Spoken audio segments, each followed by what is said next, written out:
Parfait, au niveau de body, on avait vu qu'on pouvait utiliser ce qu'on appelle des balises. Les exemples de balises qu'on avait vus, c'est la balise P.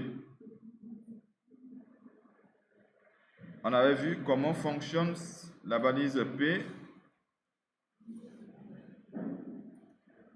C'est une balise qui permet de faire quoi? Afficher un paragraphe. Donc je dis bonjour à tous et je fais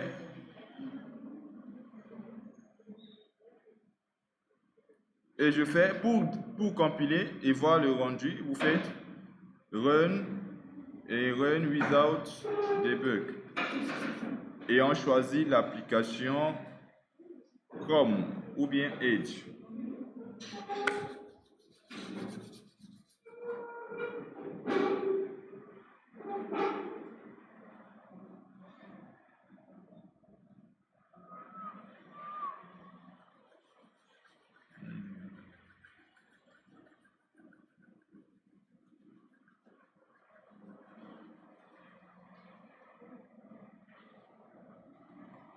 Voilà.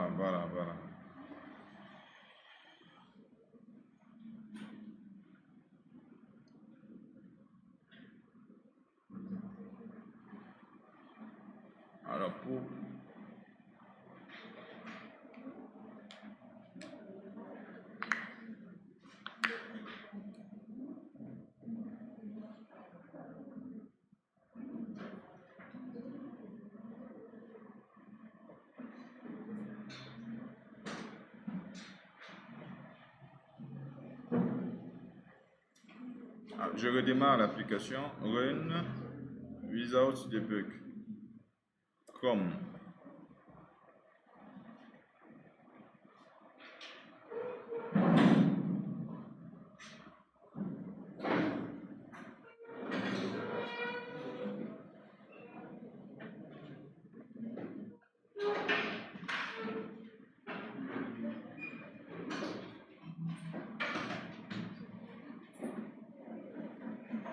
Oh.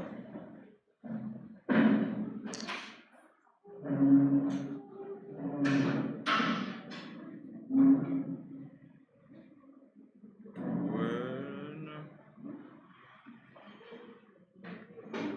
avec Chrome.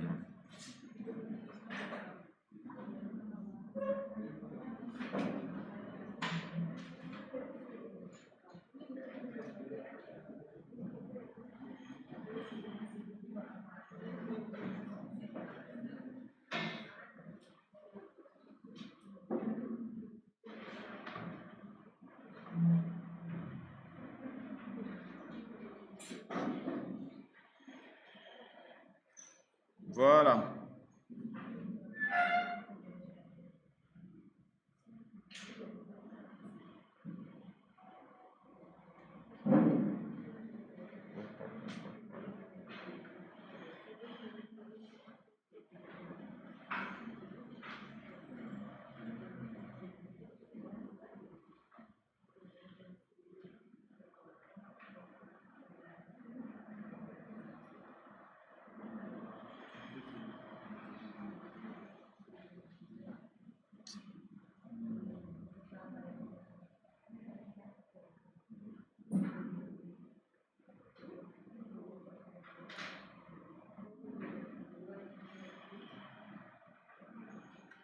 Alors je vérifie juste quelque chose là.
Donnez-moi juste un instant.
Ça, c'est ce qu'on avait vu la dernière fois. On avait vu qu'on pouvait utiliser ce qu'on appelle ces balises-là. Mais non, suivez bien. Vous n'êtes pas obligé à chaque fois de venir ici. Pardon, normalement, si je mets ici une balise H1 et que je mets titre 1. Normalement, si vous venez ici sur la page, donc chaque fois que vous allez faire une modification, pour certains, les personnes vont d'abord arrêter ou bien fermer d'abord cet onglet et recompiler pour voir les modifications. Regardez bien, quand je fais des modifications ici, H1, je dis titre niveau 1.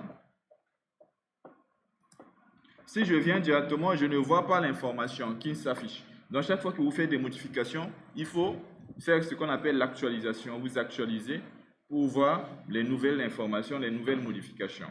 Donc, si je fais actualiser, vous pouvez voir ici. Donc, ici, je ne suis pas obligé à chaque fois de fermer le navigateur, faire des traitements et après faire run à chaque fois. Non. Une fois que vous avez compilé pour la première fois, vous pouvez garder cet onglet-là, revenir sur votre code, ajouter tout ce que vous voulez, comme par exemple ici, H2, et je vais dire titre niveau 2. Et là, vous voyez que là, je ne ferme rien. Donc, je reviens juste ici. Quand je vais revenir, je ne vois pas l'information. Si je veux voir les dernières modifications, je fais tout simplement actualiser et je vois les nouvelles informations. Ça, ce sont des choses peut-être que je ne vous ai pas montré la dernière fois. Voilà, ça va vous éviter à chaque fois de fermer et de compiler, de fermer et compiler à chaque fois. Oui, vas-y. Est-ce qu'on peut utiliser? Live server, oui. Mais pour le moment, apprenez à utiliser celui-là. Moi, j'ai le live server et je peux le mettre ici à droite. En tout cas, normalement, après, je vais le faire. Mais vous devez vous familiariser à compiler parce qu'en réalité, lorsqu'on utilise plus tard le site, c'est pour qu'on puisse accéder depuis un navigateur. Tu vois? Raison pour laquelle je vous montre comment est-ce que ça fonctionne. J'aurais pu faire ici, live server, comme tu le demandes. Bon, j'ai déjà compilé, je ne vois pas, après je peux arrêter ça. Maintenant, donc c'est ça en fait le principe. Je peux utiliser Live Server pour pouvoir voir ces rendus, ce n'est pas un problème. Et voilà, maintenant donc, on a vu tout ce qui concerne les titres, tout ce qui manipule les textes, on a vu les balises marques, ainsi de suite. Et donc, on avait vu aussi comment est-ce qu'on pouvait mettre un petit peu une formule mathématique. Et qui va me dire, qui se rappelle, comment est-ce qu'on peut faire ça? Je vais prendre ça.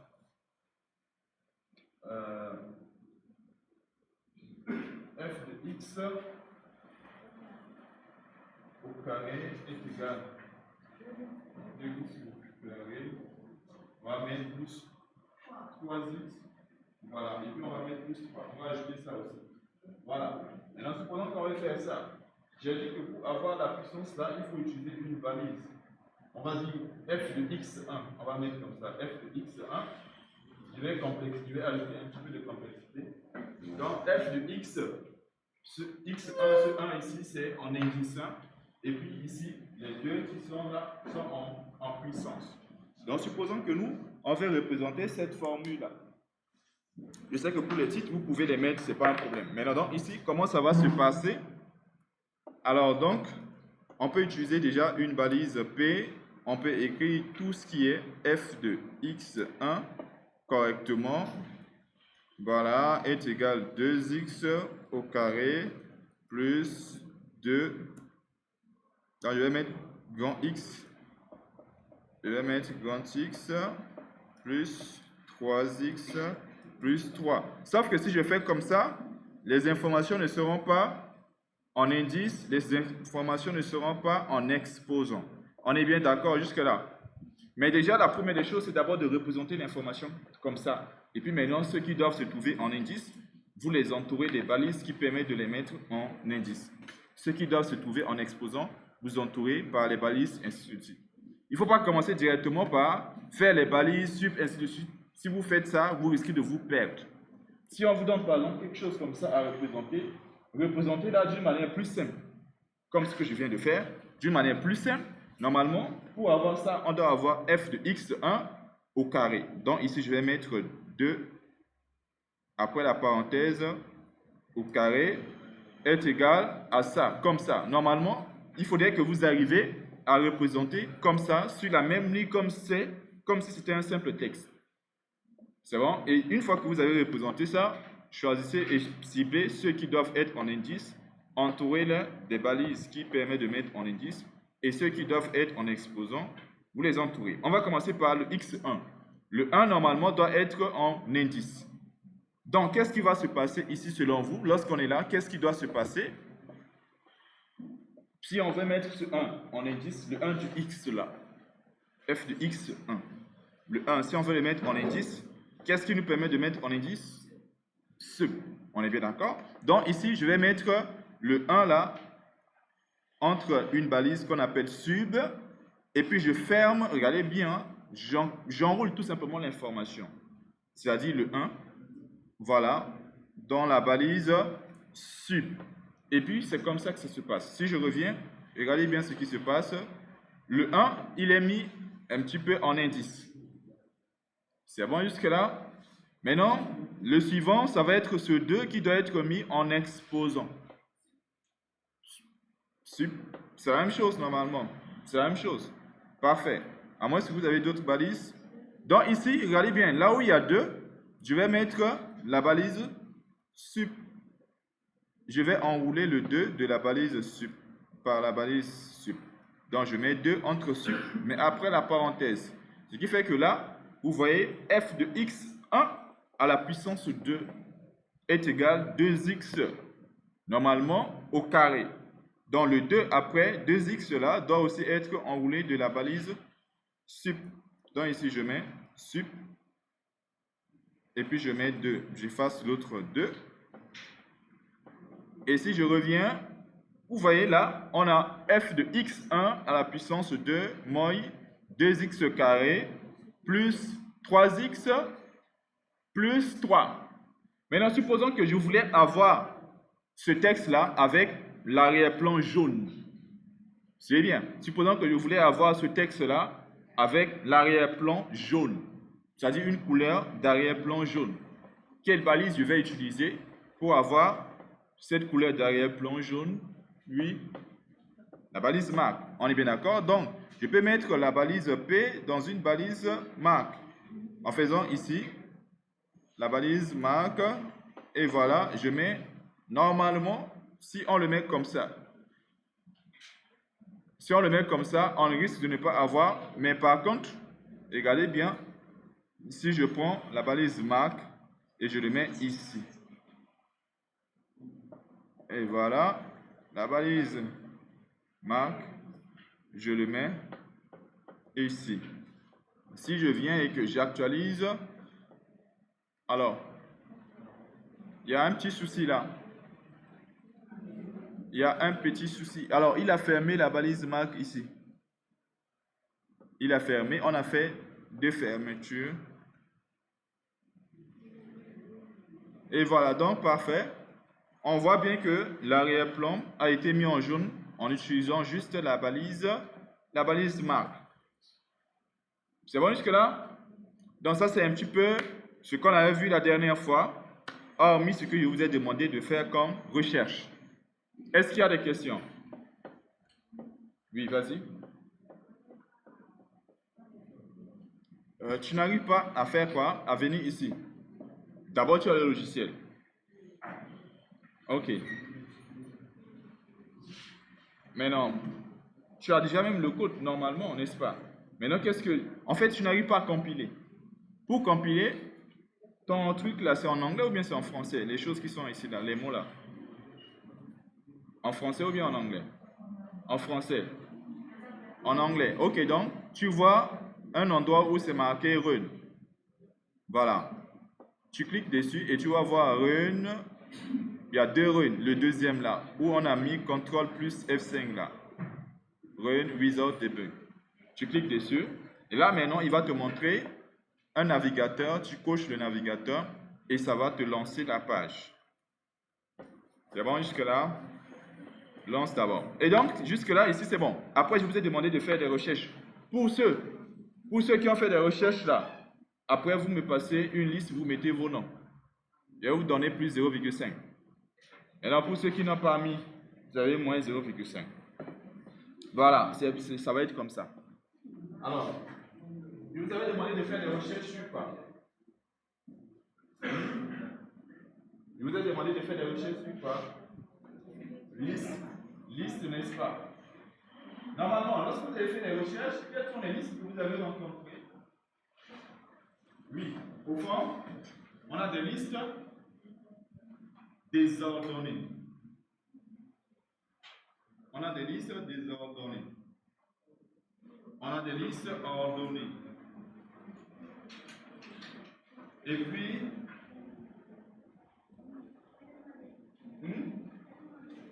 j'ai pas entendu. Bon, dans les listes, on a des éléments de liste, on est bien d'accord? Mais en fait, il y a trois listes en tant que telles. Voilà, liste de définition. Voilà, donc ici, regardez bien, il y a ce qu'on appelle trois genres de listes que nous, on va mettre en place. Et puis, il y a ce qu'on appelle liste désordonnée. Je vous donne un exemple. Quand on dit liste désordonnée, liste déjà c'est quoi? Souvent, sur les documents, vous voyez des choses comme ça. Par exemple, comme ça, check. Comme ça, il y a ça. Vous voyez des choses comme ça. M'a fait. Voilà. Normalement, vous voyez des choses comme ça sur des documents. Ou bien, ça peut être autre chose. Ça peut être quelque chose comme ça.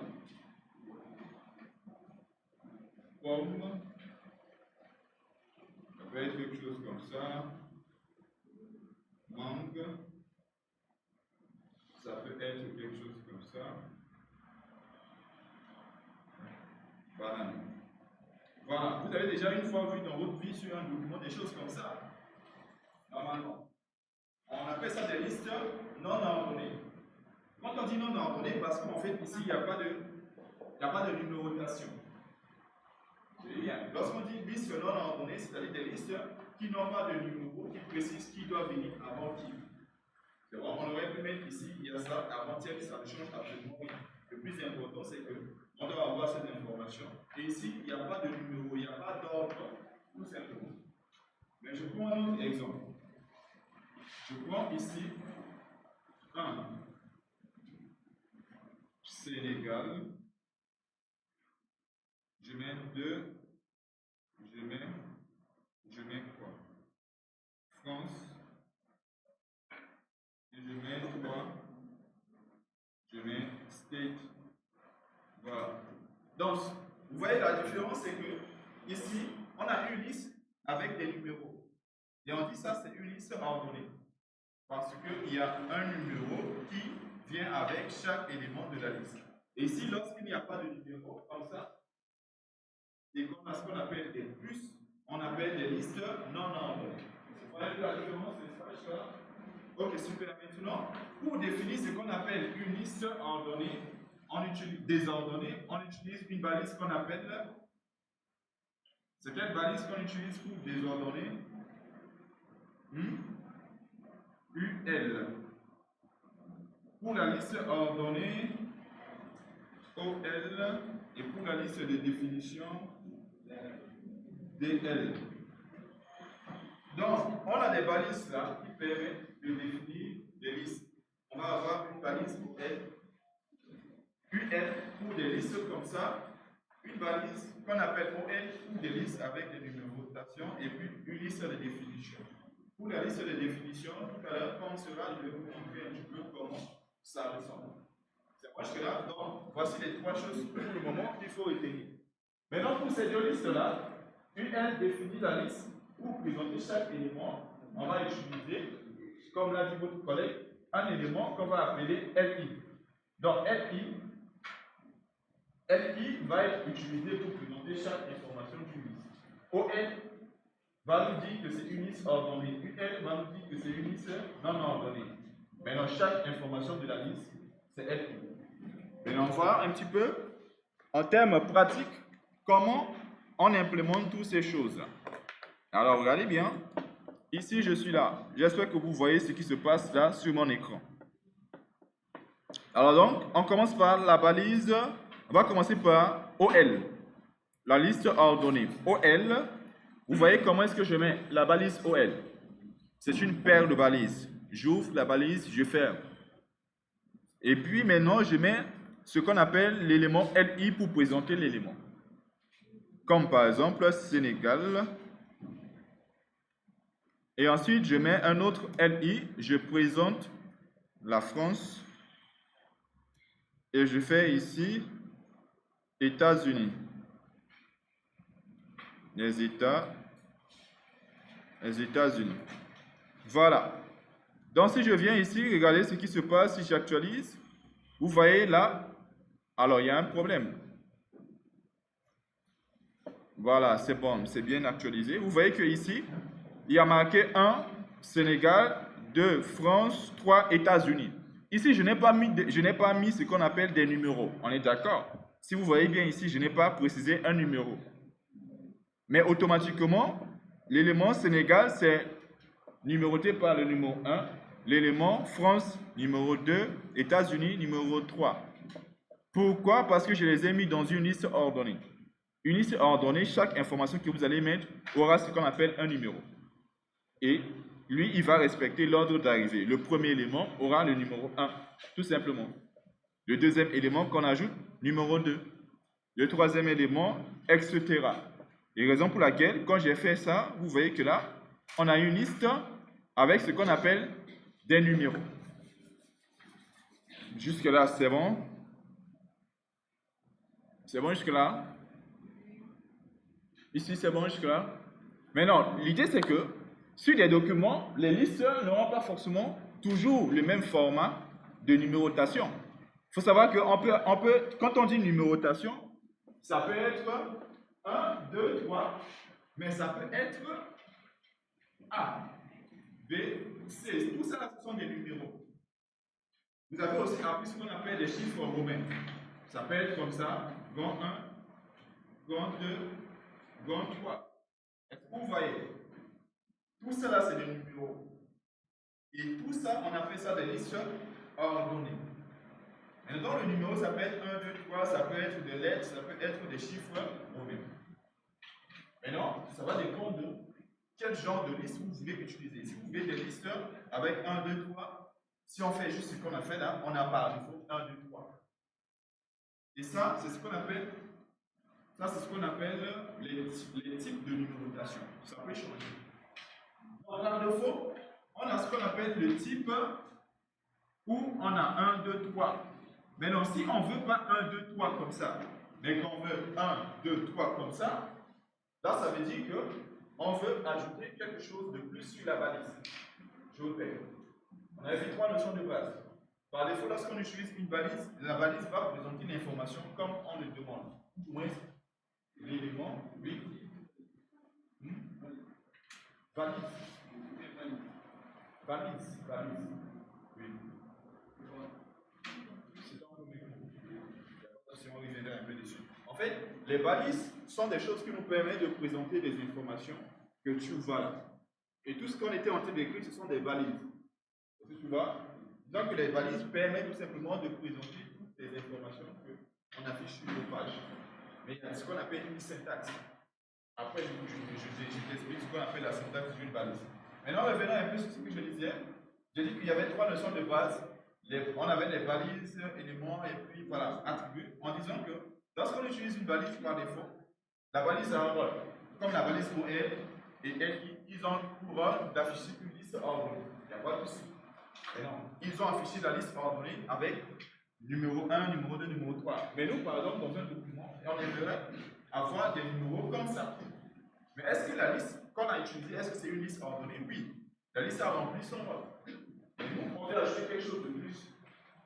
Et donc, qu'est-ce qu'on utilise en général? Si on veut ajouter quelque chose de plus, une balise, sur les trois notions de base, on utilise quoi? Les trois notions de base. Qu'est-ce qu'on utilise si on veut ajouter quelque chose de plus sur une balise? Ou bien lorsqu'on veut modifier? On utilise un attribut. Donc ici, maintenant, si on veut changer ce qu'on appelle le type de numérotation, il faut utiliser un attribut sur la balise, mais la balise UL, la balise pour L. En fait, c'est lui qui gère tout ce qui est numéro là. Tout à l'heure, on a dit liste ordonnée, c'est OL. Donc, ça veut dire que c'est lui qui dit qu'il y aura ce qu'on appelle des numéros. Donc, si on veut utiliser ce qu'on appelle un attribut, on va utiliser l'attribut ici sur OL pour préciser que nous, on veut un autre type de numérotation. Mais on utilise un attribut parce qu'on veut changer quelque chose sur l'élément qu'on a présenté. Par défaut, ça affiche déjà la liste avec les numéros, mais on veut changer le numéro. Du moins, on veut changer les numéros pour que ce soit des choses comme ça. Donc, ça veut dire qu'il faut utiliser quelque chose de plus qu'on appelle un attribut. Et il faut comprendre que chaque attribut a son rôle. Lorsqu'on utilisait la balise marquée, on avait vu qu'il y avait l'attribut direction qui permettait de changer la direction. Et l'attribut qui permet de changer la direction, ce n'est pas le même attribut qui va nous permettre de changer le type de numérotation. Chaque attribut a son rôle. Il faut savoir quel attribut permet de faire quoi. Comme lorsque chaque balise a son rôle, quelle balise permet d'afficher quoi. C'est très important. Donc, maintenant, ici, l'attribut qui permet de changer le type de numérotation s'appelle type. En anglais, vous prononcez type en anglais comment? On prononce comme ça en anglais comment? Hein? Type. Bon, vous avez fait l'anglais depuis, ça fait 20 ans que vous faites l'anglais. Même prononcer type, vous ne savez pas prononcer. Mais vous, vous êtes comment? Ça fait 20 ans que vous apprenez l'anglais quand même. Hein? Bon, voilà, donc, revenons dans notre code. On est là, regardez bien. Donc, je disais qu'il faut utiliser l'attribut sur la balise OL et non LI.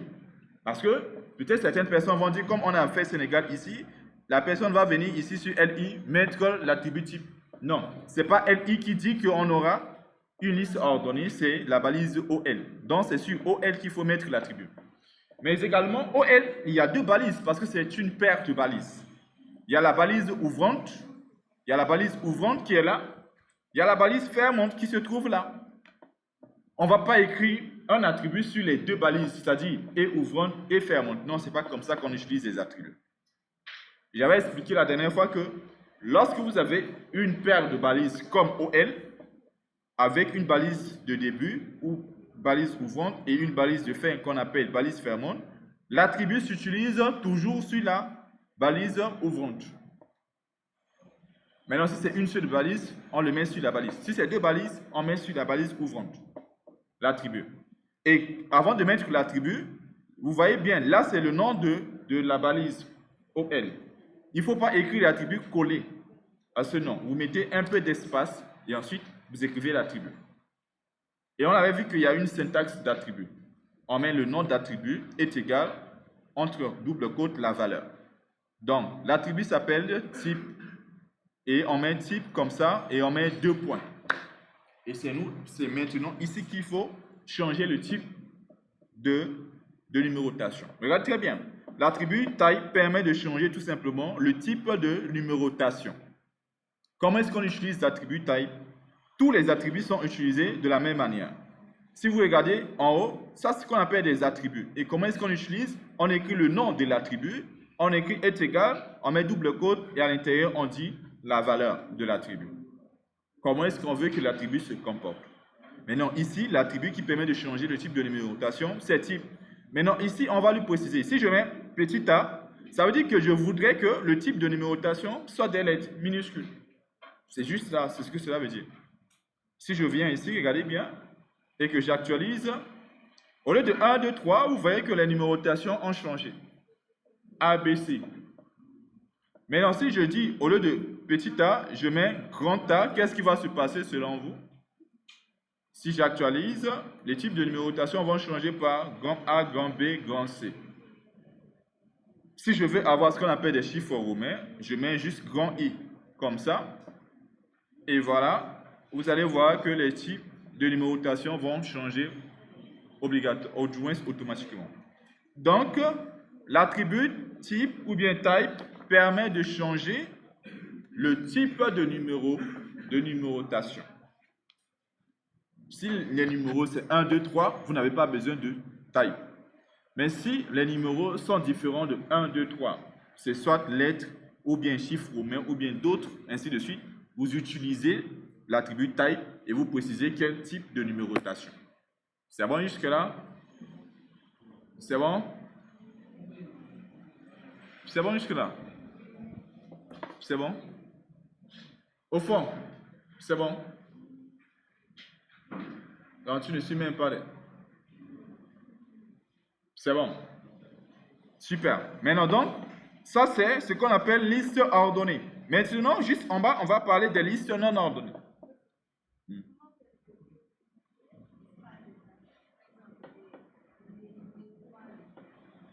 Ah, pour mettre un petit peu d'espace là. Là, on verra ça un peu plus tard. C'est bon? On verra ça un peu plus tard. Mais normalement, ça s'affiche bien. Pour le moment, normalement, ça s'affiche bien.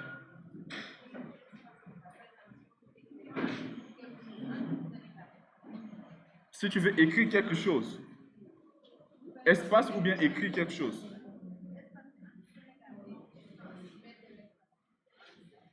On verra ça un tout petit peu. On verra. Mais ici, tu peux mettre d'espace et tu peux ajouter même des choses même entre le Sénégal et France. Mais on verra ça petit à petit, c'est bon? Voilà, donc ici, on peut mettre d'espace. Si tu veux même, on peut ajouter d'autres choses. Mais on viendra au moment, on fera ça au moment opportun. Parlons d'abord, oui. Oui, je suis sur Vesco.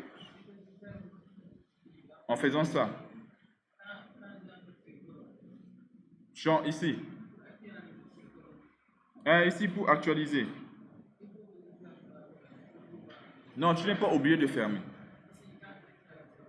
Ouais, donc ça, il y a deux choses. Il y a deux choses. Souvent, lorsque vous ajoutez quelque chose ici, suivez bien. Lorsque vous écrivez, vous modifiez le contenu de votre fichier HTML, appuyez sur CTRL-S d'abord pour enregistrer le contenu du fichier. Le contenu, parce que chaque modification, tu fais d'abord CTRL-S pour qu'on puisse enregistrer la modification et tu reviens ici, tu actualises. Donc, si tu ajoutes des choses ici sur le fichier et que tu ne fais pas CTRL-S pour sauvegarder, alors la modification ne sera pas visible. C'est juste ça. Hein? Ce n'est pas forcément d'arrêter ça. Dans chaque modification, on fait CTRL-S. Il y a une touche où on a mis CTRL. Si vous utilisez vos ordinateurs, si ce n'est pas Mac, tu vois ça. CTRL dans CTRL et puis tu appuies simultanément dessus avec la touche S pour sauvegarder. C'est bon? Et puis tu reviens là-bas, tu testes. Voilà, donc je disais, là c'est les listes ordonnées. Pour les listes non ordonnées, on utilise la balise UL. Et là, on présente les éléments. On va dire banane. On va dire tiep. On va dire il y a ça.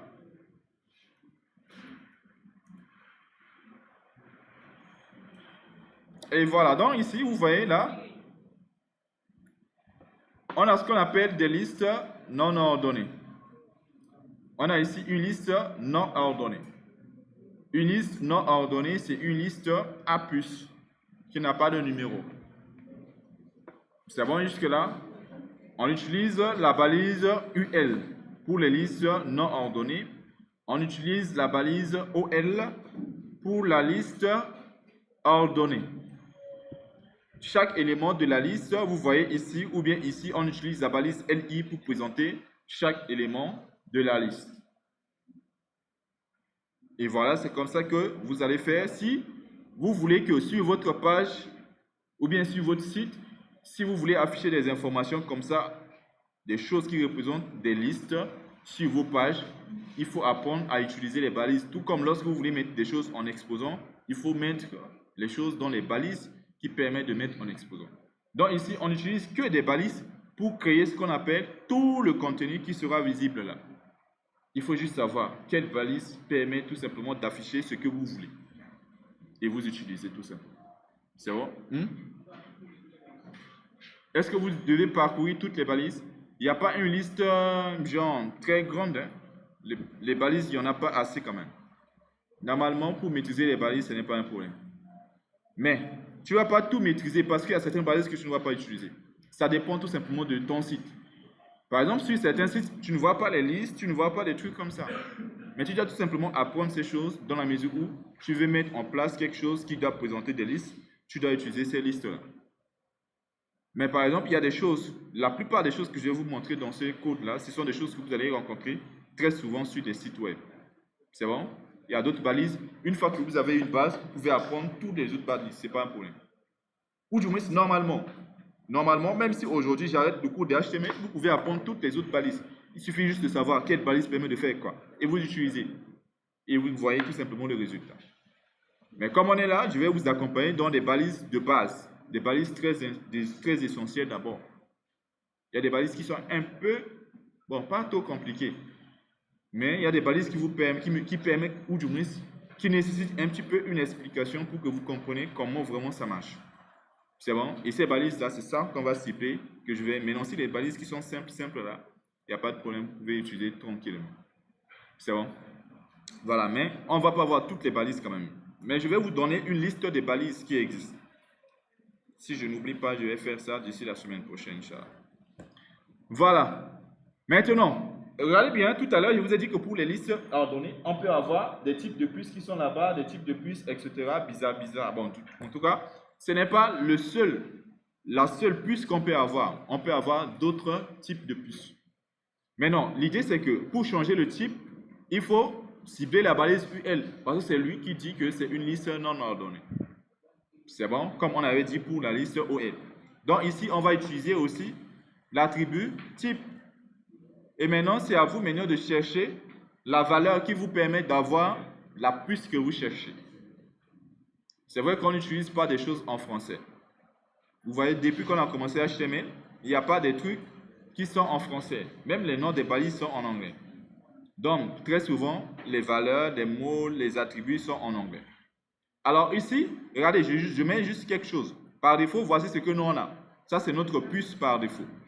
Maintenant, si je mets ici comme type, je mets circle. Ça veut dire quoi? Pour ceux qui ont appris un peu l'anglais, circle. Voilà, ça veut dire que quelque chose comme un cercle. Et donc, si j'actualise, vous voyez que ici, il affiche le cercle. C'est bon? Donc, vous maintenant, c'est de chercher maintenant quelle valeur il faut mettre dans type qui permet de trouver votre puce. Il y a beaucoup de valeurs qui existent. Je vous donne juste un exemple. Par défaut, vous avez vu, c'était un cercle plein. Si je mets juste circle, c'est un cercle qui n'est pas plein. Ou du moins, c'est vraiment un cercle. Comme ça. C'est bon jusqu'à là? Et donc, c'est comme ça qu'on fait pour changer le type de puce. C'est Bousso, non? Tu as compris? Tu n'as pas compris. Ici, j'ai dit l'attribut type. D'abord, la balise UL. Tu as compris?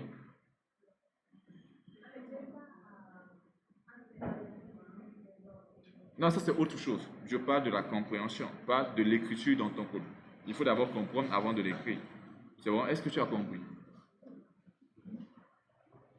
Donc ça veut dire que, suivez bien. Si vous voulez comprendre, et déjà c'est la seule chose que je vous recommande, lorsque je fais des cours ici, vous devez comprendre.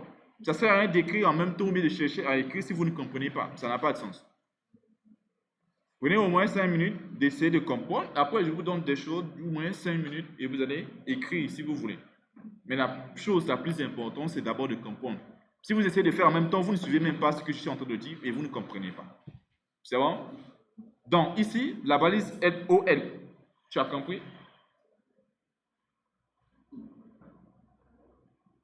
Bon, je reviens juste pour une dernière fois. Alors, j'efface tout ce qui est là. On revient juste pour une dernière fois. Alors, ici, quand on dit utiliser une balise, la balise, soit c'est orpheline, soit c'est une paire de balises. C'est bon? Et on a dit que pour mettre en place des listes, j'ai dessiné ça ici. On a des listes désordonnées, on a des listes ordonnées, on a des listes de définition. Pour mettre en place une liste ordonnée, on utilise OL. De désordonné, UL, définition, c'est DL. Ce sont des balises. Et toutes ces balises-là, ce sont des paires de balises. Ça veut dire qu'il y a une UL ouvrante, UL fermante. OL ouvrante, fermante, DL ouvrante et fermante. Et on va commencer par ce qu'on appelle une liste ordonnée. Et donc, c'est la balise OL. Et donc, si tu fais OL, tu vas avoir comme ça, une balise ouvrante et une balise fermante. On peut faire entrer pour avoir un peu plus une bonne vie dessus. Comme ça. Maintenant, lorsque on veut mettre en place une liste, je prends par exemple là où il y a Sénégal, France, State. Donc, dans une liste, il y a des éléments. Donc, ici, il y a 3 éléments dans la liste. OL là, il y a Sénégal, il y a France et il y a State. Et chaque information, pour présenter, on utilise la balise LI. On entoure chaque élément de la balise LI. Suis d'abord. On prend chaque élément là, si on veut les afficher, on utilise la balise LI. OL dit qu'on aura des numéros. C'est ça le rôle de OL. Mais pour chaque information qu'on veut afficher dans la liste, on encadre par la balise LI. Et donc, qu'est-ce que je dis? On a Sénégal, donc je vais mettre ici, comme premier élément, Sénégal, entouré de la balise LI. Donc, je mets ici Sénégal. Comme ça, LI, si je fais comme ça, et que je viens, j'actualise, tu vois, il me met une liste avec un numéro 1, automatiquement. C'est OL qui gère ça, ce numéro-là, automatiquement. Par défaut, numéro 1. Maintenant, si je mets un autre élément, en bas, je mets ici, je mets États-Unis. États-Unis. Automatiquement, tu vois, ce qui vient après le Sénégal prend le numéro 2. Et donc, le numéro là, ça dépend en fonction de chaque élément. Le premier, numéro 1, le deuxième, numéro 2. Si je mets une information avant Sénégal, je mets LI. Ici, je mets Centre-Afrique. Si je mets comme ça, est-ce que Sénégal sera le numéro 1 selon vous? Non. Qu'est-ce qui sera le numéro 1? Voilà, donc c'est ça en fait. Dans cette liste-là, chaque élément que vous allez présenter, il faut comprendre que le premier élément aura le premier numéro, le deuxième élément, le deuxième numéro, etc. Le troisième aura le numéro 3. C'est bon? Et ça, c'est OL qui gère ça, qui gère les numéros 1, 2, 3. Maintenant, chaque information, c'est LI, LI, LI. C'est bon jusque-là? Maintenant, on a dit que, par exemple, sur ton document, tu veux avoir des listes ordonnées, mais tu ne veux pas un numéro 1, numéro 2. Parce que ce n'est pas toutes les listes qui vont avoir numéro 1, numéro 2. Dans un document, on peut avoir des numéros qui peuvent être des lettres, comme A, B, C, ou bien, par exemple, des chiffres romains, ou bien d'autres chiffres. Donc, si tu veux faire ça, tu vas utiliser la balise OL, tu ne vas pas utiliser une autre balise HTML. C'est toujours la balise OL qui gère la liste ordonnée. Mais par contre, ce que tu dois changer, c'est ce qu'on appelle le type de numérotation. Et on a dit quoi? Si on veut changer le type de numérotation, il faut utiliser un attribut. Le rôle de l'attribut, c'est tout simplement de changer le type de numérotation. C'est-à-dire, au lieu d'avoir des numéros 1, 2, 3, on dit si on veut avoir des lettres A, B, C, ou bien des lettres, du moins des chiffres romains par exemple, ou bien etc. Et maintenant, la syntaxe c'est simple. D'abord, on utilise l'attribut sur la balise ouvrante. La première balise, si c'est une paire de balises, on utilise l'attribut sur cette balise-là. Et je mets d'abord espace entre le nom de la balise avant de mettre ce qu'on appelle l'attribut. Et l'attribut, c'est type. Comment on écrit un attribut? On écrit le nom de l'attribut et on met est égal et puis on met double quote. On dit la valeur de l'attribut. Qu'est-ce qu'on veut pour l'attribut? Lorsqu'on dit type, ça veut dire qu'on veut changer le type de numérotation. Et ici, on doit préciser, on veut que ça soit quel type de numérotation. Par défaut, c'est 1, 2, 3. Donc ici, on ne va pas préciser encore 1, 2, 3. Ça n'a aucun sens. Par défaut, il nous gère déjà 1, 2, 3. Si on utilise type, c'est parce que notre type de numérotation, ce n'est plus ça. Parce que c'est ça, par défaut, il affiche. Pourquoi est-ce qu'on va encore changer le type? On ne change pas. Maintenant, si le type de numérotation, c'est autre chose, là, on utilise l'attribut type. Maintenant, je dis, pour avoir les chiffres romains là, comme valeur, tu mets grand I. Si je mets grand I ici et que je reviens là et que j'actualise, tu vois, on a grand 1, grand 2, grand 3. Maintenant, si tu veux avoir des lettres, tu mets A. Si c'est en minuscule, tu mets A minuscule. Et ici, tu verras A point, B point, C point sont des choses là, comme ça. Sur les documents, tu les vois. Mais comment est-ce qu'on peut les représenter? Parce qu'en réalité, HTML, c'est un document. C'est un document, mais un document hypertexte. Est-ce que tu vois? Parce que ici, en bas, j'expliquerai ça plus tard. Mais on peut représenter tout ce que tu as l'habitude de voir sur les documents, même ces choses que tu vois là, comme ça, sur un document, on peut les représenter avec du HTML.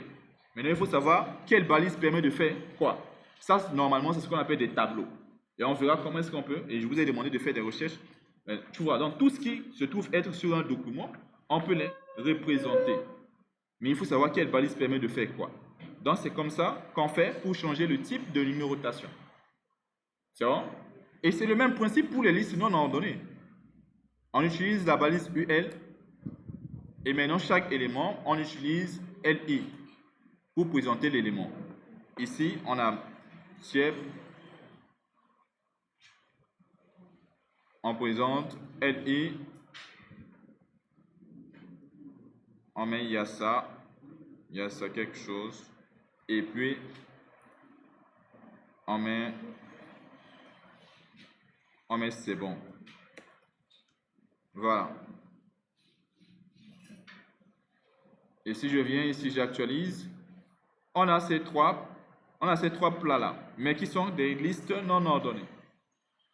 Et maintenant, ici, la puce que lui, ou du moins cette liste affiche par défaut, c'est ça. Mais peut-être sur ton document, ce n'est pas comme ça que tu veux avoir la puce. Donc, si tu veux changer la puce, ça veut dire que tu veux changer le type de puce. Comme ici, on avait changé le type de numérotation, c'est le même principe. Ici, on utilise l'attribut type COLUL. Et maintenant, tu dis quel type de numérotation. Maintenant, ces types-là, on n'invente pas. Comme je te dis, A, grand 1, ainsi de suite, je n'invente pas. Ce sont des choses qui existent. Il faut savoir qu'est-ce qu'il faut mettre. Comme par exemple ici, comme type de puce, je mets circle. Pour dire cercle, je peux mettre square. Qu'est-ce qui veut dire square en anglais là, en français? Square. Ça veut dire quoi? Exactement, ça veut dire carré. Donc je peux mettre ici carré. Regarde, par défaut, c'est quelque chose qui est un peu rond. Si j'actualise, tu vois que ça devient un carré. Si je zoome, tu vois un peu, c'est mieux. Là, c'est carré. Est-ce que tu vois? Donc c'est ça. Pour changer ça, tu vas utiliser l'attribut type. C'est juste ça. C'est bon jusque-là? Je vous laisse 5 minutes. Ceux qui n'ont pas encore essayé, je vous accorde 5 minutes. Vous essayez sur votre machine avant qu'on ne fasse liste de définition. Ce qui nous reste, c'est la liste de définition. Comment est-ce qu'on met ce qu'on appelle une liste de définition? On utilise la liste, l'élément DL. Maintenant, pour une liste de définition, c'est un peu plus différent par rapport aux autres listes. Une liste de définition, ça va être quelque chose qui doit être comme ça. Je donne un exemple. On a Sadio Mané, comme ça. Ça sera ce qu'on appelle un titre. Et puis on va avoir une description. C'est-à-dire un joueur sénégalais, international sénégalais, ballon d'or, etc. Donc, un titre, une description. Je vais mettre, je mets tiens. Ça c'est un titre. Et là, tu mets les descriptions. Tu tu dis, par exemple, beaucoup de filles entrent dans cette salle ne savent pas préparer tiers ou bien des trucs du genre, voilà. Donc, tu donnes la description. C'est bon? Donc, c'est ce qu'on appelle des listes de définition. Des choses où on a un titre, on a une description, c'est-à-dire, ce titre-là, on explique. C'est un peu plus différent de ce qu'on appelle ce genre de liste-là. C'est bon jusque-là? Donc, ici, on a deux choses. On a d'abord tout ça qui fait partie de la liste, mais on a l'entête, ou du moins le titre, et puis on a la description. Les deux sont regroupés dans ce qu'on appelle DL. Donc, DL, c'est lui qui gère tous les deux. C'est bon jusque-là? Et maintenant, pour ceux qui ont cherché, comment est-ce qu'on définit le titre? Le titre de la liste, on met quelle balise? Quelle balise? DD. Et puis ici, on met quelle balise? DD. Dans DD, vous dites description. Definition, description. Definition, title. Donc ici, c'est le titre. Et puis ici, on a la description. C'est bon? Donc ça veut dire que ça fait trois balises. On a une balise DL qui précise que c'est une liste de définition. À l'intérieur, on a une balise DT qui veut dire titre. Et puis DD qui veut dire description. C'est bon jusqu'à là? Maintenant, voyons un petit peu concrètement comment le faire sur notre machine. Alors, on a mis DL. On va mettre d'abord DT pour dire Sadio. C'est vrai qu'il y a beaucoup d'entre vous qui ne savent pas préparer du tiep. Hein? C'est pas bien ça. Normalement, toutes les femmes au Sénégal doivent préparer du tiep. Ou du moins savoir préparer.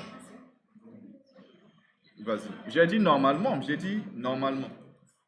C'est pas tout, mais je sais que normalement, c'est ça qui devait se passer. Et même les hommes, boy, vous aussi, vous devez normalement savoir préparer. Hein?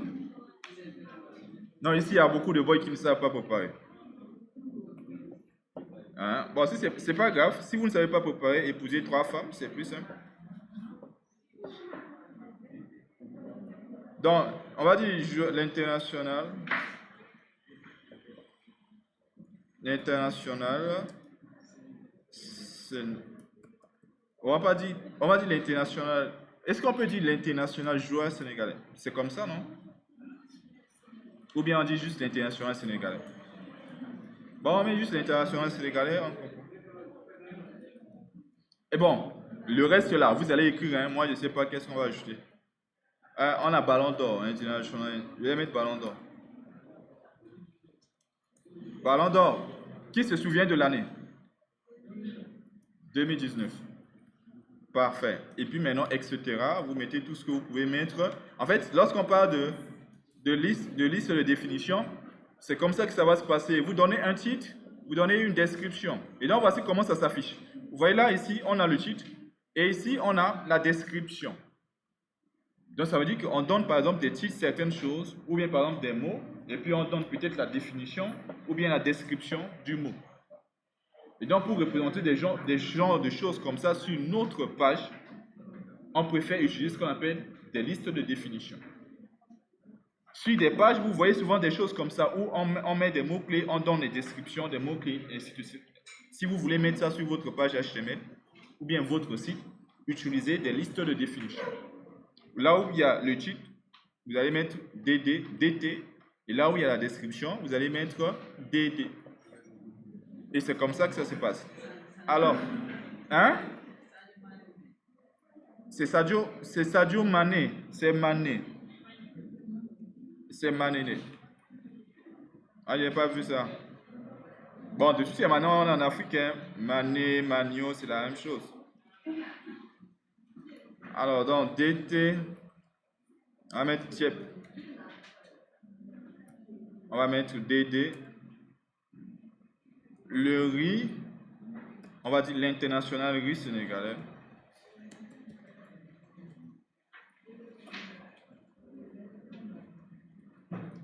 Riz sénégalais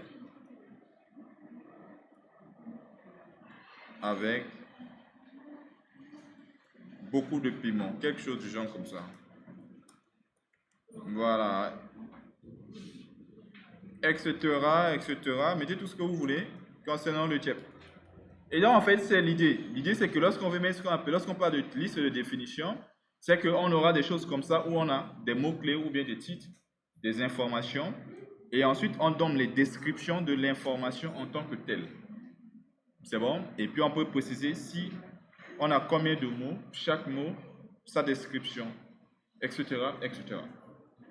Et c'est simple. On utilise la liste DL. Le titre DT et puis le DD pour la description. Et donc, voici les amis, tout ce que je vous avais demandé concernant les listes. Les trois types de listes qu'on va utiliser en HTML, c'est ça.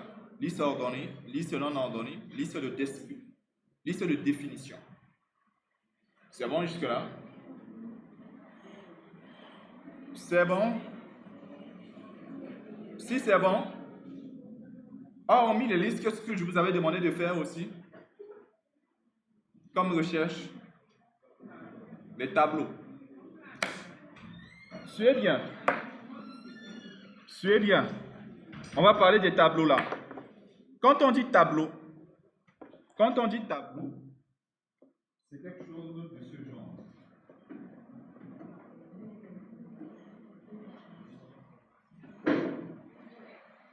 Nom, prénom, responsable, le tout doux, le nom c'est Binta. Binta, c'est pas le prénom. C'est pas. Et ici, Binta. Boy, le nom c'est comment? Non. Pas aussi. Job. Le prénom? Le prénom? Il n'y a pas. C'est pas. C'est quoi? Papa? Job? Avant Job, il y a un truc que j'ai écrit. Oui, mais tu as dit papa qui? Papa, quelque chose. Maman. Et puis elle voit M-A-M.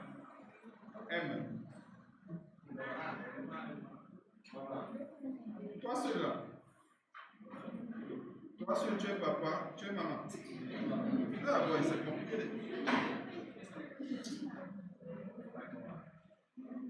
Moi, je ne vais pas parler. Je ne vais pas parler. Papa, maman, c'est la première fois que j'écoute un mot comme ça ici. C'est collé. Ok, donc, tu vois bien, ça c'est un tableau. Ça, c'est ce qu'on appelle un tableau. C'est bon? Des choses comme ça, où on a des lignes et on a des colonnes. Ça, normalement, tout le monde a au moins vu ça une fois dans sa vie. C'est bon? Maintenant, comment ça va se passer ici? Suivez bien. Ici, on a ce qu'on appelle une balise table pour dire tableau. Pour avoir le tableau là, on va tout mettre dans une balise table. Et maintenant, donc, une table, il faut savoir qu'une table est constituée de ce qu'on appelle des lignes, qui sont des TR. Et puis, il y a ce qu'on appelle des colonnes, qui sont soit TH, soit TD. Je dis bien, un tableau est constitué de lignes qui est TR et puis des colonnes qui, soit c'est TH, soit c'est TD. TH, en général, on utilise pour l'entête du tableau. Et toutes les autres colonnes, on utilise TD. Mais on peut utiliser TD pour créer toutes les colonnes. On peut utiliser TH pour créer toutes les colonnes, mais en général, on utilise TH juste pour les premières colonnes en haut là. Et puis toutes les autres colonnes, on utilise TD. Et ça représente une ligne. Ça veut dire que ça représente TR. En d'autres termes, on aura TR, TR. Quand on fait comme ça, c'est une ligne. Si on veut ajouter une nouvelle ligne, on met TR, on met slash TR. Si ici, dans ce tableau, on a 3 lignes, ça veut dire qu'on doit avoir TR 3 fois, qui se trouve dans un tableau. Table ouvrant et un table fermant. Comme ça.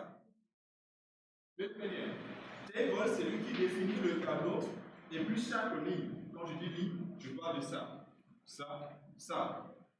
Autant de fois que vous allez avoir les TR, autant de fois que vous allez avoir des lignes. Si vous mettez juste un seul TR, le tableau aura une seule ligne.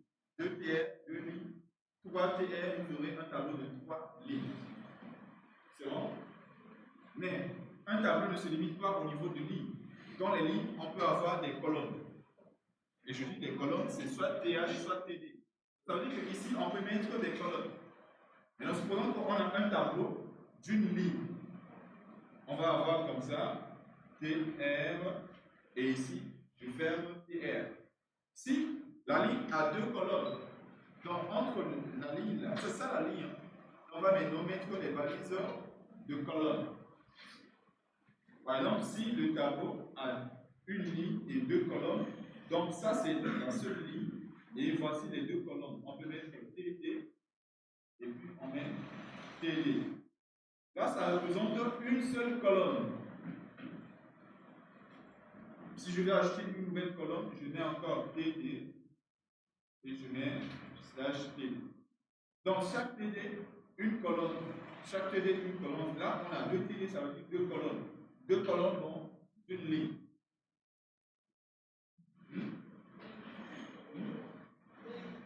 Si on fait des lignes, on va le faire. Ici, pour le moment, je n'ai pas d'espace. On va le faire directement dans le programme. C'est bon? Maintenant, l'idée, c'est que vous comprenez comment ça fonctionne un tableau. On va d'abord englober tout dans une balise table. Et lorsqu'on est dans le table, on va écrire ce qu'on appelle des lignes. Autant de fois qu'on va mettre des TR, on va avoir autant de lignes. Donc, si je mets un TR, j'aurai une ligne. Pour chaque ligne, vous devez dire la ligne doit avoir. Et donc, vous pouvez utiliser TD ou bien vous pouvez utiliser aussi TH. Maintenant, venons ici et voyons comment concrètement ça se passe. Voici, je suis en bas. Donc, je vais mettre d'abord un titre. Je vais mettre ici H1, les tableaux en HTML. Voilà, on avait vu que les H permettaient de donner ce qu'on appelle des titres. Voilà, donc maintenant, juste en bas, je vais mettre mon tableau. Donc, regardez ce que je mets. Je mets table. Et là, à l'intérieur, je mets TR, qui précise que j'ai une ligne. Maintenant, on va mettre d'abord ce tableau-là. Ce tableau qu'on voit, nom, prénom. On va commencer par la première ligne. Donc, le premier TR représente la première ligne, nom et prénom. Bon, bien évidemment, plus tard, on verra qu'il y a d'autres choses, TI, T-body, mais par exemple, tout simplement des choses simples comme ça. Donc, ici, on a 2 colonnes. Donc, normalement, on peut le faire avec TD. Et le premier TD, on doit mettre nom. Parce que le premier TD, c'est là où il y a nom, la première colonne. C'est bon? On met l'information qui doit se trouver dans la colonne, comme le nom là. On le met entre le TD. TD correspond à une colonne. Et ce qui se trouve au milieu, c'est l'information qui doit se trouver dans cette colonne. Et juste en bas, je mets un nouveau TD et je mets prénom. Donc, ça veut dire que là, j'ai un table, un tableau, qui a un TR, c'est-à-dire une ligne, et qui a combien? 2 colonnes, 2 TD. Toutefois, si je viens juste là et que j'actualise, voici comment est-ce que le tableau sera présenté. C'est bien un tableau, mais il y a quelque chose qu'on ne voit pas. Qu'est-ce qu'on ne voit pas sur le tableau ici? Les bordures. C'est bon? Maintenant, ça veut dire qu'il faut utiliser un attribut pour gérer la bordure. Et l'attribut sera utilisé sur la balise table. L'attribut s'appelle border. C'est bon? Et vous pouvez donner la taille. Par exemple, je dis 3 pixels. Si je fais ça, vous voyez là, il va donner une bordure de 3. Donc, plus je vais augmenter la valeur. Par exemple, si je mets 9, vous allez voir que la bordure va devenir beaucoup plus épais. Comme ça. Donc, ici, la valeur que je donne là, c'est la taille de bordure. Alors, je vais donner ici, même 1. Ça peut nous suffire. Voilà. Donc, voici le tableau qui va avoir la bordure. Donc, pour les tables, n'oubliez pas de mettre border pour avoir la bordure, c'est-à-dire des choses là qu'on appelle des bordures. Il y a table qui permet de définir le tableau et puis TR pour préciser les lignes. chaque TR, une ligne. Et à l'intérieur, vous précisez, chaque TD correspond à une colonne. Et voici, on vient de mettre un tableau avec une ligne, mais deux colonnes. C'est bon pour tout le monde? C'est bon? Ici, c'est bon aussi. Maintenant, il nous reste la ligne suivante. Pour mettre maintenant une nouvelle ligne, vous ne mettez pas dans le TR. Vous sortez du TR, vous faites un nouveau TR, comme ici. Vous voyez, attention, je fais TR. Et là, vous voyez, j'ai un TR en haut qui correspond à la première ligne. En bas, j'ai un autre TR. Ça doit correspondre à la deuxième ligne. Maintenant, chaque TR, je précise la colonne, ou du moins les colonnes. Et ici, on doit aussi avoir deux colonnes parce que le tableau là, chaque ligne a deux colonnes. Donc, dans ce TR, je dois mettre deux TD. Le premier TD, c'est la première colonne de la deuxième ligne. Donc, qu'est-ce que je vois là-bas? Bas. Je mets bas. Et ensuite, le deuxième TD, c'est la deuxième colonne de la deuxième ligne. Et là-bas, c'est Binta. Je mets Binta. Et si je fais ça et que je reviens, vous voyez là, il a ajouté une ligne, une deuxième ligne. Et la première colonne, c'est bas, c'est-à-dire le premier TD. Et la deuxième colonne, c'est Binta, c'est-à-dire le deuxième TD. Si on veut ajouter une autre ligne, on sort du TR fermant, on fait une nouvelle TR. Et même principe, premier TD, on a Job. Et puis deuxième TD, on a papa, maman. Et voilà. Et ce qui nous donne le résultat qui se trouve au tableau, on a un tableau de deux lignes, non, de trois lignes, deux colonnes. Et c'est comme ça que les tableaux fonctionnent. Table pour le tableau et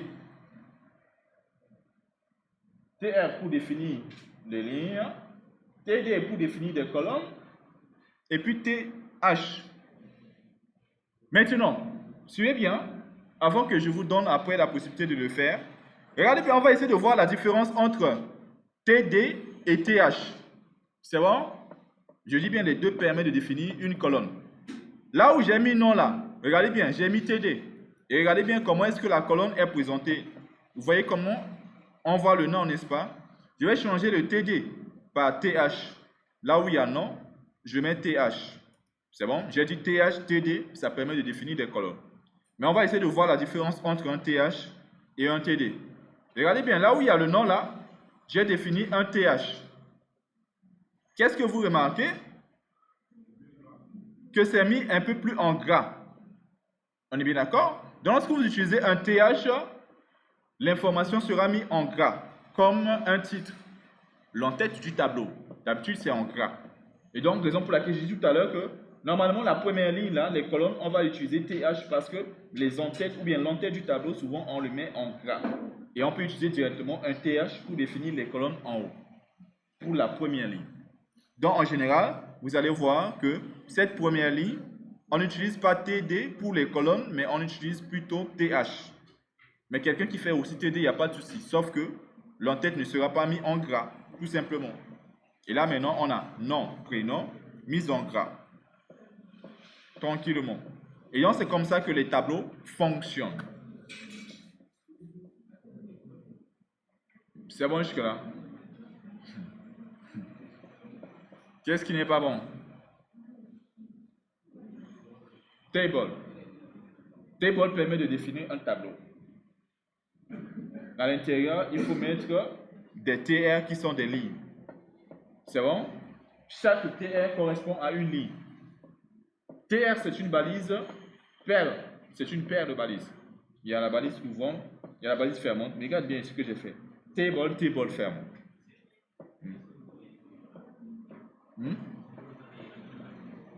En haut. Border, border. Avec ER, pas EUR. Alors donc ici, tu vois la balise table, table là. Voilà, à l'intérieur, je mets la balise TR ouvrante, une balise TR fermante. Tu vois un peu. Et qu'est-ce qui se passe ensuite? Je mets les colonnes. TR pour dire que je veux une ligne. Mais non, quand on dit dans un tableau, une ligne est constituée de colonnes. Donc, dans le TR, je définis les colonnes avec soit TD, soit TH. Maintenant, je dis, TH, on l'utilise lorsque on veut préciser la première ligne, les colonnes de la première ligne, parce qu'en général, c'est l'entête du tableau. L'information, on le met en gras, donc on utilise TH. Mais on peut utiliser TD aussi. Mais de préférence, on va utiliser TH. Voilà, mais on définit des colonnes dans chaque TR. Pour définir une colonne, tu choisis soit TH, TD. Et tu l'écris 2 fois. C'est une paire de balises. Comme ce que je fais là-bas, TD ouvrante, TD fermante, ça constitue une colonne. Le premier TD constitue la première colonne. Le deuxième TD constitue la deuxième colonne. En d'autres termes, j'ai fait un tableau qui a une ligne, qui a combien de colonnes? Les balises, tu ne vois pas les balises. Je ne vois pas du tableau, juste à droite, tu vois les balises que j'ai mis. On a un tableau de combien de lignes et de combien de colonnes?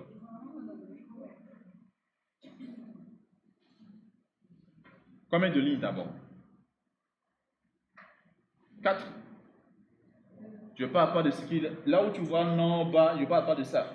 Je parle des balises HTML qui sont juste à droite là. Table dit que c'est un tableau. TR définit une ligne. TD définit une colonne. Je répète. Table dit que c'est un tableau. TR dit que c'est une ligne. TD dit que c'est une colonne. Maintenant, regarde bien. On a combien de tableaux? Première des choses. On a combien de tableaux là-bas? Un tableau. Tu es d'accord? Tu es sûr?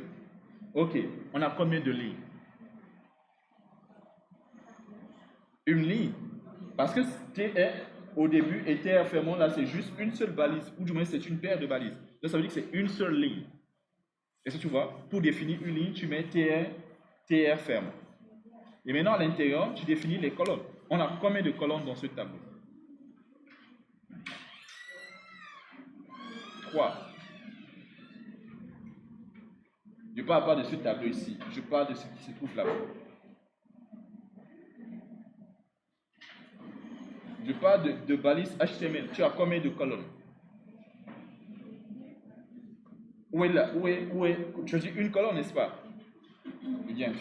Montre-moi la colonne d'abord. Parce que peut-être que tu ne sais pas c'est quoi la colonne. Viens. Montre-moi la colonne. Montre-moi la colonne dans les balises là. Ça te permet de comprendre? Viens. Viens. C'est où la colonne selon toi? Où est la colonne? Alors, on n'est pas en train de parler le même langage. Je ne te dis pas ce tableau-là. Je parle de balises HTML. Et toi, tu ne vois pas. Où est la balise HTML? Où sont les balises HTML? Moi, je parle pas de ça. Non, je parle. Ça n'a rien à voir. Ici, il n'y a pas de table. Je n'ai pas dit de table. Maintenant, je parlais tout simplement de cette balise. On a combien de tables? On a un tableau, n'est-ce pas? On a combien de lignes? Une ligne. On a combien de colonnes? Il faut bien voir là-bas. On a combien de colonnes? Non, je demande. Je pose pas la question. Je réponds d'abord et puis je vais répondre. On a combien? On a 2 colonnes. Exactement. C'est juste ça. Chaque élément de 20 colonnes. Chaque élément de 20 colonnes. Est-ce que tu as compris ça? Mais non. Voilà. Je vois ce que tu tournes à ta place et lis maintenant ce que je fais ici. Tu vas comprendre. Mais non. Comme ce que tu as compris au tableau, regarde maintenant ici ce que j'ai fait. J'ai mis table. Et puis je mets chaque TR, c'est une ligne. Je veux un tableau de 3 lignes. Donc, regarde, premier TR, une ligne, première ligne. Deuxième TR, une ligne, deuxième ligne. Troisième TR, une ligne, troisième ligne. Dans chaque ligne, on a combien de colonnes? 2 colonnes. Tu vois, à chaque fois 2 TD. À chaque fois 2 TD. Et ici, on peut mettre TD si on veut. Mais comme c'est la première ligne, c'est l'entête, on peut changer le TD par TH. C'est bon? Mais THTD définissent des colonnes.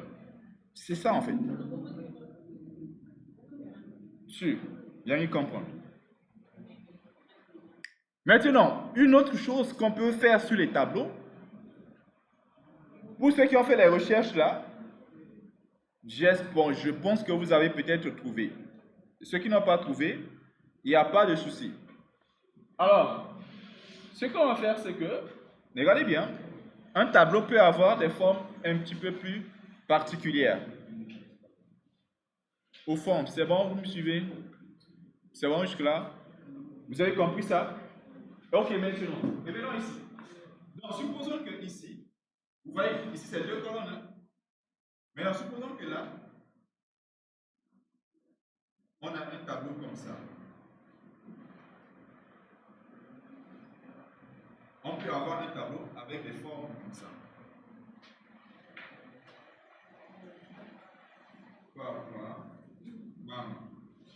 Voilà. Là, ça veut dire qu'on n'a pas deux colonnes. On n'a qu'une seule colonne. Mais en général, on doit avoir deux colonnes, mais qui sont fusionnées. Ça, on a fusionné deux colonnes. C'est bon. Je prends un autre exemple. Je vais effacer prénom et Binta. On peut avoir un tableau comme ça. Je vais mettre ici Binta. On peut avoir un tableau comme ça, avec cette forme. C'est possible. Maintenant, vous allez me dire comment on fait pour arriver à ce résultat. C'est bon jusque-là? C'est bon? Maintenant, le principe est simple. Ici, normalement, si vous avez bien suivi, on avait un tableau de 3 lignes et de combien de colonnes? Et de 2 colonnes. En d'autres termes, on avait combien de colonnes en tout? Vous avez combien de colonnes pour l'instant? Ici, si je compte, ça fait 2, ça fait 4, ça fait 6. Ça, c'est le tableau. Le tableau à l'origine, c'est 6 colonnes. À l'origine, c'est 6 colonnes, n'est-ce pas? Mais non, ce tableau, après fusion, a combien de colonnes? À 4. Après avoir fusionné, il y a 4. En d'autres termes, 2 colonnes, deux colonnes ont disparu. On est d'accord? Voilà. On a fait disparaître 2 colonnes. Parce qu'on avait 6. Et en faisant la fusion, 2 colonnes vont disparaître. Et il nous laisse tout simplement avec ces 4 colonnes. C'est bon jusque-là? Maintenant, deux choses qu'il faut comprendre. C'est que ici, on a fait des fusions. Mais ici, on a fait des fusions. Sur une colonne, je vais numéroter les lignes. Ici, par exemple, L1 pour dire ligne numéro 1, L2 pour dire ligne numéro 2, L3. C'est bon jusque-là? Ça, c'est la première ligne. Ça, c'est la deuxième ligne. Bon, première ligne, deuxième ligne, troisième ligne. Maintenant, ce qu'on remarque, c'est que ici, on a fusionné deux colonnes sur des lignes différentes. Par contre, ici, on a fusionné deux colonnes sur une même ligne. C'est la même ligne numéro 3, mais deux colonnes ont été fusionnées. Ça, c'est la ligne numéro 1. Ça, c'est la ligne numéro 2, et les deux colonnes ont été fusionnées. Et maintenant, il y a deux choses que vous devez comprendre. Lorsque vous avez ça, fusion sur deux lignes différentes, on va utiliser un attribut qu'on appelle row span. Lorsqu'on veut fusionner ici deux colonnes qui appartiennent à la même ligne, on va utiliser col span. Row pour dire ligne, col pour dire colonne. Donc, col span, on fusionne des colonnes sur la même ligne. Row span pour fusionner sur des lignes différentes. Comment est-ce qu'on utilise ces attributs-là? On utilise les attributs comme on utilise les attributs. La syntaxe d'un attribut, c'est type, non attribut, ou bien attribut, est égal, double quote, et puis valeur. C'est comme ça qu'on utilise les attributs. Si on veut utiliser roseband, c'est le même principe. On met roseband est égal, et puis valeur. C'est un attribut. Callspan, même chose, c'est comme ça qu'on utilise callspan est égal, et ici la valeur. Donc c'est comme ça qu'on va utiliser ces deux attributs-là. C'est bon jusque-là? Parfait, maintenant, on va essayer de voir maintenant. Si on fait une fusion sur deux lignes différentes, Ce qui va se passer, c'est que normalement, on devait avoir deux colonnes. Mais après la fusion, on voit qu'on n'a qu'une seule colonne. Donc ça veut dire qu'il faudrait supprimer une colonne. C'est bon? Il faudrait qu'on puisse supprimer une colonne. Mais ok, avant de parler de suppression de colonnes, si on veut faire fusionner sur deux lignes, des colonnes sur des lignes différentes, on sait qu'on va utiliser row span. Lorsqu'on fait row span, ce qu'on va mettre ici, ça va être le nombre de colonnes qu'on fusionne. C'est bon? Donc 2, parce que ici on a 1, 2. Si on avait fusionné jusque-là, on va dire 3 parce qu'on a fusionné 3 colonnes. Donc lorsqu'on met col span ou bien row span, on lui donne une valeur qui se trouve, ou du moins qui se trouve être le nombre de colonnes qu'on fusionne. Ici, dans notre cas, ça fait 2 colonnes qu'on fusionne. Donc ici, on met 2. On peut fusionner 3 colonnes, 5 colonnes, ça dépend. Mais dans notre cas, ici, c'est 2 colonnes. Donc, on met 2. C'est bon? Maintenant, l'idée maintenant, c'est de savoir, par rapport à notre code là, où est-ce que nous, on va mettre l'attribut row span? Sur quelle colonne? En fait, la colonne qui doit avoir bit là, normalement, on doit mettre ce qu'on appelle row span est égal à 2. Mais si je vous pose la question, entre cette colonne et cette colonne, qu'est-ce qui vient avant dans le tableau? Si on devait donner un numéro aux colonnes, entre cette colonne où il y a Binta et cette colonne, quelle est celle qui vient avant l'autre? C'est Binta, n'est-ce pas? Parce que Binta fait partie de la première ligne. Donc ça veut dire que Binta, c'est une colonne qui vient de la première ligne, qui a été rallongée jusqu'à la deuxième ligne. Donc cette colonne vient avant cette colonne. Donc ça vient ici, ça vient de cette ligne. En d'autres termes, cette colonne-là, c'est bien la colonne de la première ligne. Là où il y a marqué prénom là. Normalement, ça dit qu'après nom, il y a prénom. C'est cette colonne qui a été prolongée jusqu'à la deuxième ligne. Donc, en d'autres termes, l'attribut row span sera utilisé sur la colonne où on a commencé la fusion. Ici, on a fusionné prénom et Binta, suivant les colonnes que vous voyez là-bas. Ou du moins, je vais vous montrer ici, c'est beaucoup plus simple. Donc, suivant ce que vous voyez là-bas, on a fusionné prénom et Binta pour former une seule colonne où il y a Binta. On est d'accord? Maintenant, je dis bien, si on a prénom ici, c'est ces deux colonnes qui ont été fusionnées. C'est bon? Prénom et Binta, pour vous donner une colonne là-bas avec Binta. Maintenant, je dis, quand on va fusionner ces deux colonnes-là, on sait que cette colonne vient avant cette colonne Binta. Tout le monde est d'accord normalement? Et je dis, l'attribut de fusion doit être utilisé sur la cellule qui vient avant l'autre. En d'autres termes, comme c'est le prénom qui vient avant Binta, on va utiliser l'attribut sur la colonne prénom.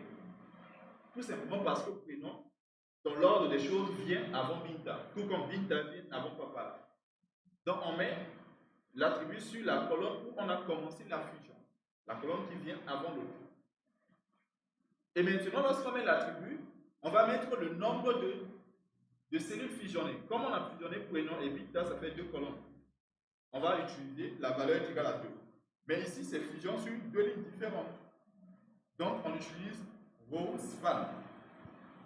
Et où est-ce qu'on met le row span? Sur le prénom. C'est bon? En d'autres termes, regardez bien. Je viens ici, je cible là où il y a prénom. C'est ça. Cette colonne. Et là, je fais row span et je dis 2.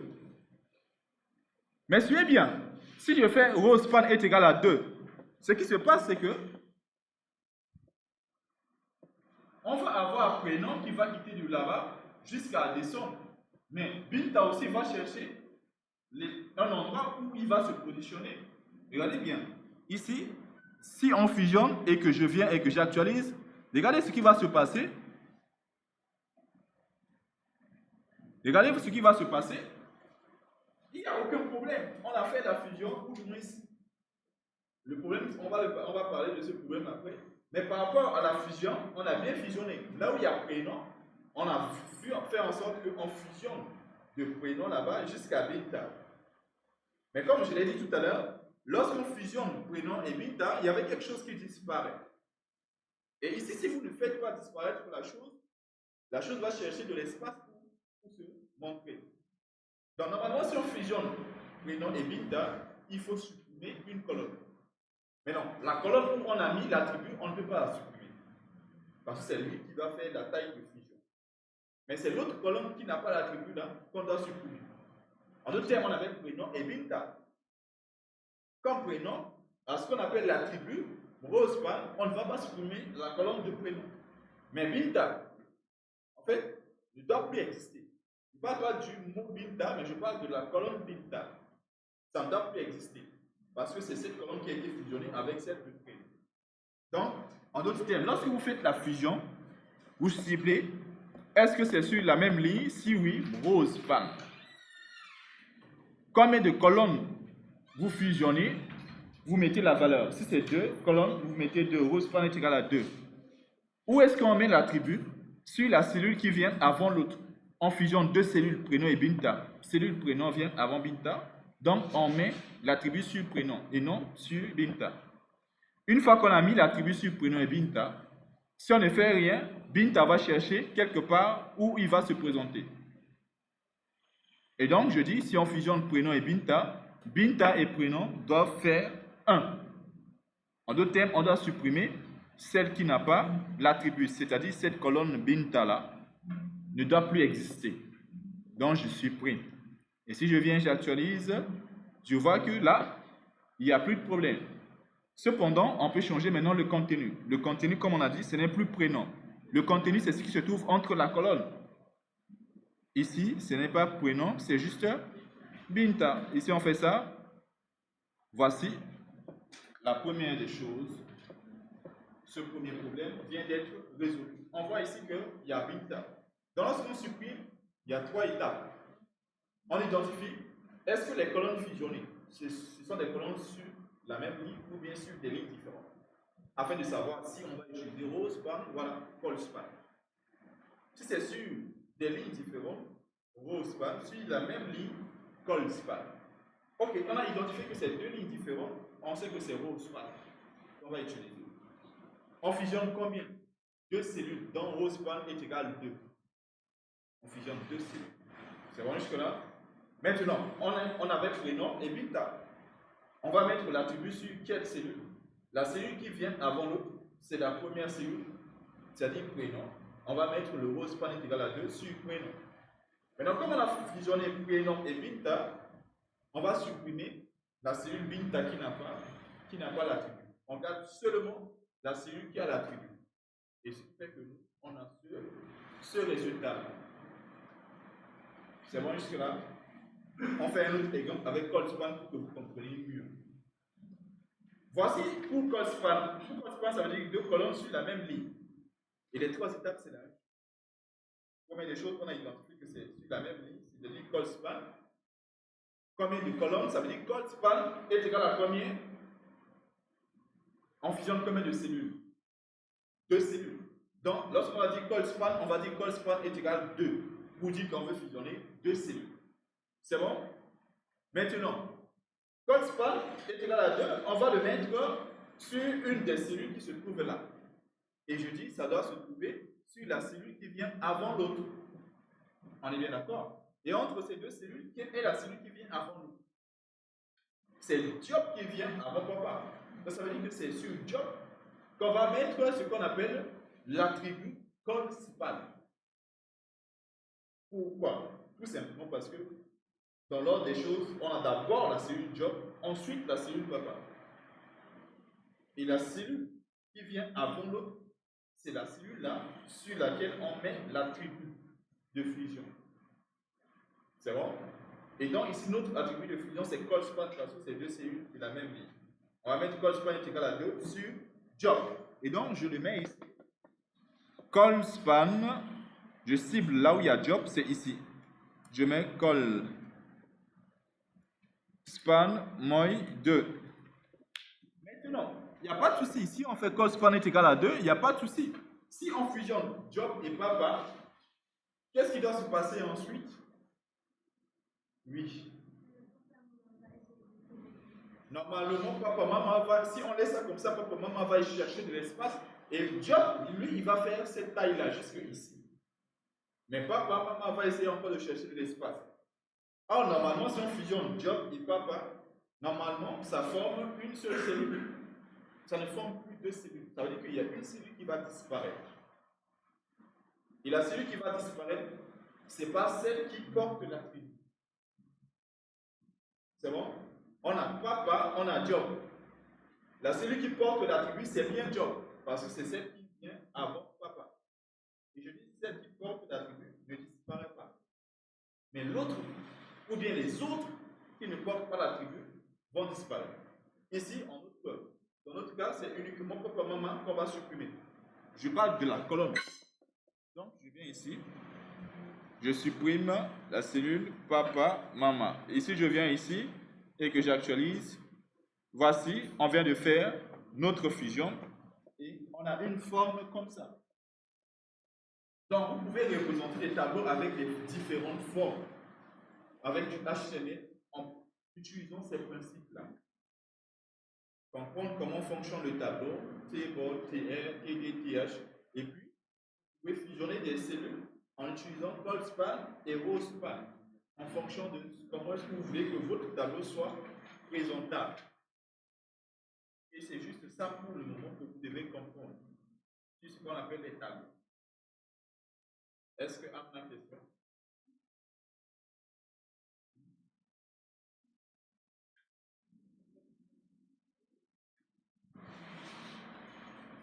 Est-ce qu'il y a des questions?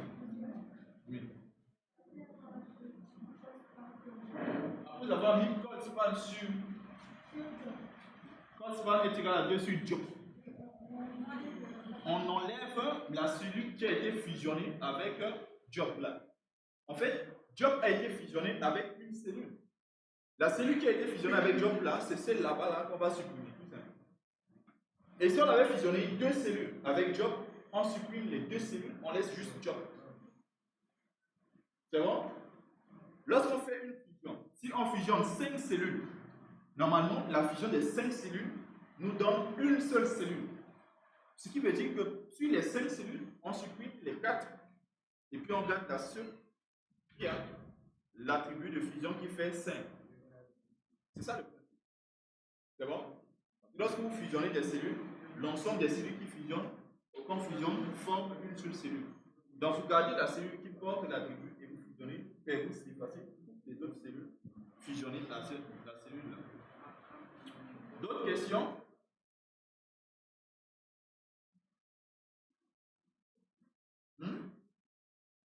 D'autres questions? La semaine prochaine, on termine avec du HTML pour passer sur du CSS.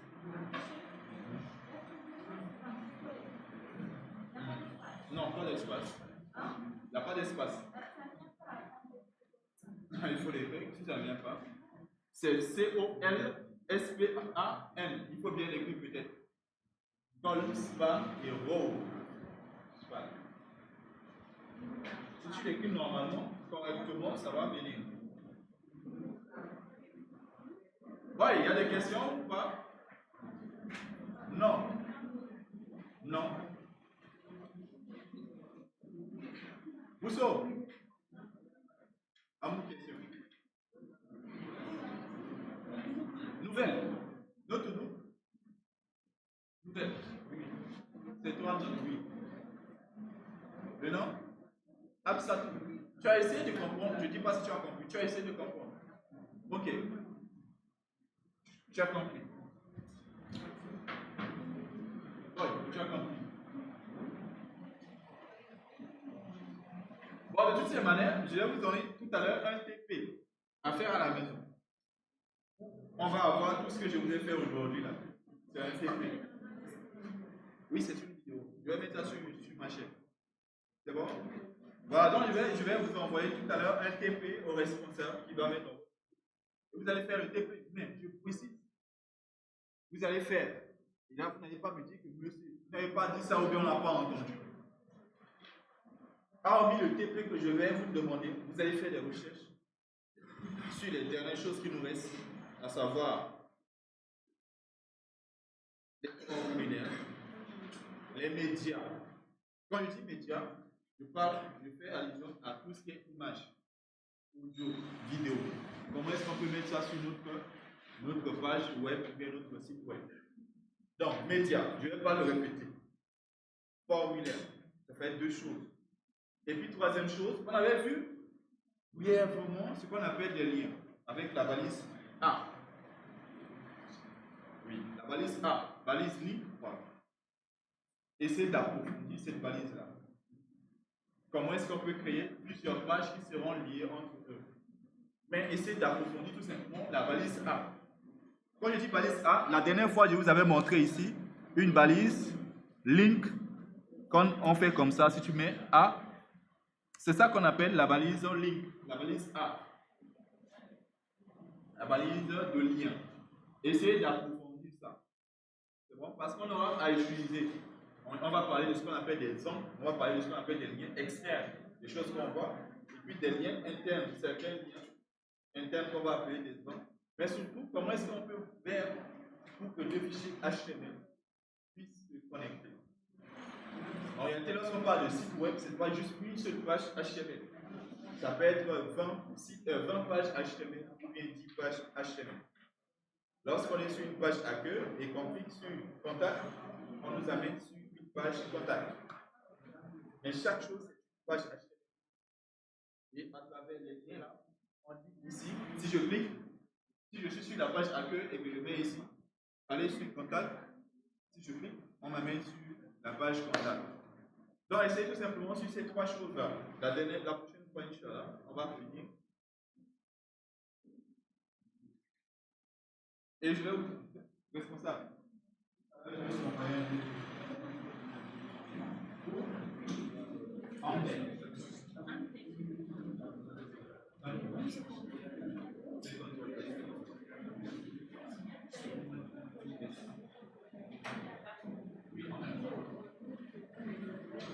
Voilà. Ok les gars, est-ce que si vous n'avez pas de questions, on se dit à la semaine. À la semaine.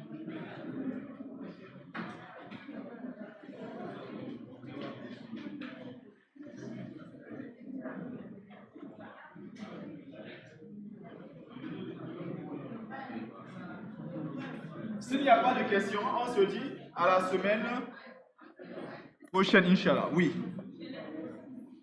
L'exercice, attendez, je vois juste mon téléphone. Je donne. Attendez, je vérifie ici. Normalement, j'ai l'exercice.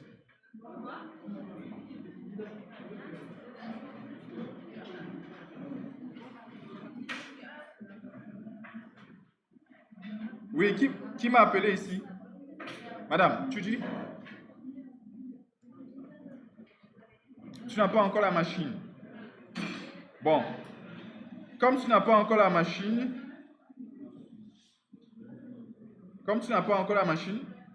normalement, vous pouvez utiliser votre téléphone. Hein, ceux qui n'ont pas de machine, là, vous pouvez utiliser votre téléphone. Responsable, le nom c'est Binta, n'est-ce pas? Binta, responsable IH.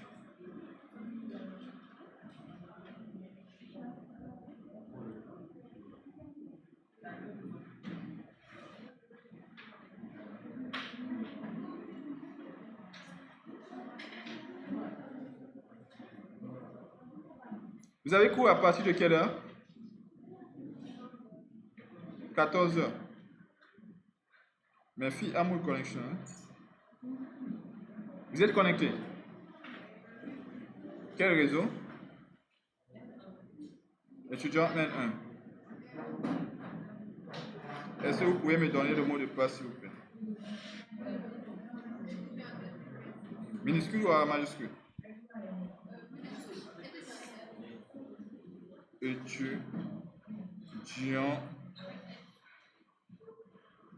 Étudiant avec S 2026.